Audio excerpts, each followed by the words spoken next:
Another question from Angel Hernandez. Before bulking up, my waist size 32. If I bulk and cut, will I stay the same? Probably not. Probably not. And I say that because, right now my waist is 32 inches. When I was, prepping for my show at about 4% body fat, I was 28 inches. So I'm 4 inches more, but I'm 50 pounds heavier. So with gaining 50 pounds, but only having 4 inches more on my waist, that's pretty damn good. But typically, you're not going to be able to maintain a 28-inch waist when you try to bulk and build muscle. Because with building muscle, you put on a little bit of fat, and that little bit of fat will distribute between your waist, chest, back, legs, arms. So unless you have ridiculous genetics to maintain a low body fat while being able to build muscle, then your waist will just thicken a little bit. But once you burn the fat, it's not even an issue. Another question from Angel Hernandez. What pre-workout do you use? Do you use pre-workouts on cuts or on bulks?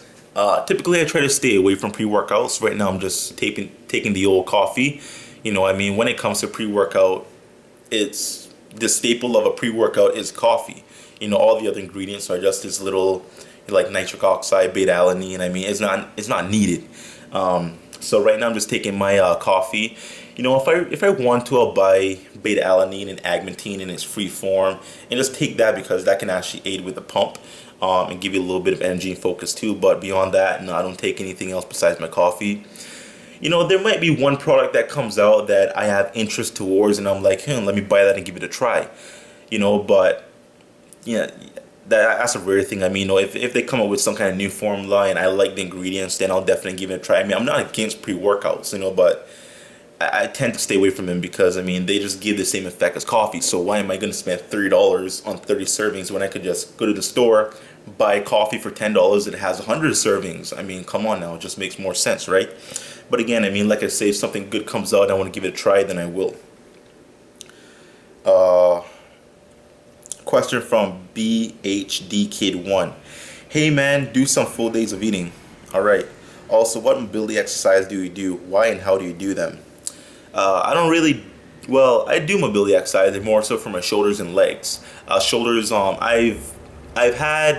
just getting over a little shoulder issue right now, specifically the left shoulder. I wasn't able to do any pressing, any front pressing, overhead pressing, nothing. Even, rear delt pulls or any kind of bent over row hurt. So I focus a lot on rear delt work, meaning a lot of face pulls. That's pretty good mobility for your shoulders. Before doing anything upper body, even arms, I would do shoulder rotations for the rotator cuff. So pretty lightweight, about 5-pound dumbbell.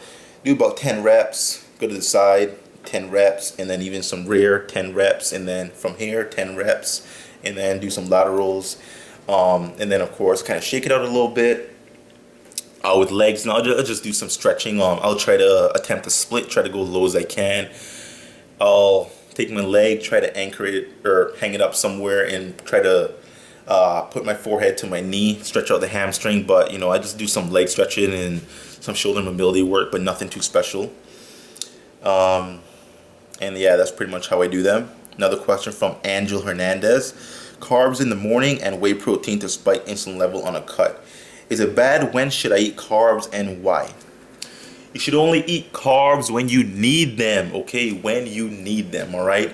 If you're going to get up in the morning and you're not going to go to work till about, okay, let's say you get up at 7. You don't work till 12. You get up at 7 and you're going to have to just chill on your sofa till you're ready for work or whatever. At that point, there's no real need to eat carbohydrates because your body doesn't need carbohydrates at that point because you're not going to expend any energy. So for me, I typically just eat carbs around my workout, meaning pre, intra, and post. That's the only time where I really truly consume carbs. Sorry. So pre, intra, and post for me. It's the only time where you see me really truly eat carbohydrates because it's when I need it. I need it around my workout to fuel my workout to give me energy. But in the morning, your growth hormone level is probably the highest it's ever going to be throughout the course of the day. So introducing carbs to your morning will pretty much decrease the growth hormone level because it does spike insulin somewhat.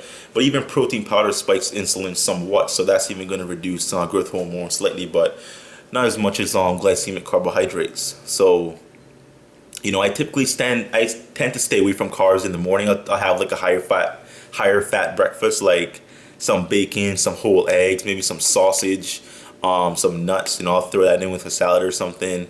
So typically in the morning, I try to stay away from carbs unless I'm doing like a morning workout. Then I have my carbs for breakfast because I'm gonna need the carbs to fuel the workout. So if you're gonna work out in the morning, you would consume carbs in the morning to fuel your workout. But if you're gonna work out later on in the day, or if you're on your day off, then you're gonna have to tailor your carbs to your workout so you can have the carbs for fuel during the workout.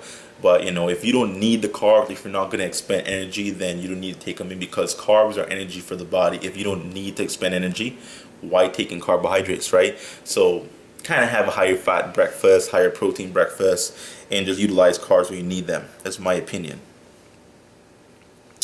Question from BHD Kid 1. What do you do to protect your joints and tendons? Very important question, man. Very important. People want to know about how to build muscle, burn fat, but no one's asking about how to protect them joints. Joints are so important because, you know, come on now. This is all achieved because of my joints, all right? I can't do this if my joints are mashed up. I can't do it. It's just not possible. If I'm feeling short of pain, I'm not going to be able to raise or nothing. So that's going to come from form, maybe some supplementing from glucosamine and chondroitin. You know, that's pretty good. Of course, a great diet high in fiber, vitamins and minerals is also going to help. But, you know, form, man. Form is what's going to really protect those joints. Lifting smart, not lifting heavy. If you try to attempt to, you know, 455 squat, you know, but your body is not physically capable of handling that, you know, load on your body, then you can potentially injure your knees, and you don't want that. So train smart. If you're going to train heavy, then of course execute proper form.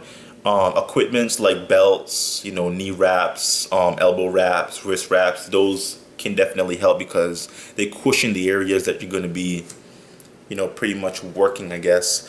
Like let's say if I'm pressing now, if I'm pressing like this and I wrap my elbow, then it's going to help me to kind of have cushion for my elbow when I press.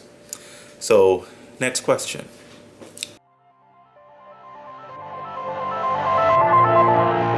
I wanna run to you and get away. I wanna hide with you, but I can't escape. They say it's your own choice.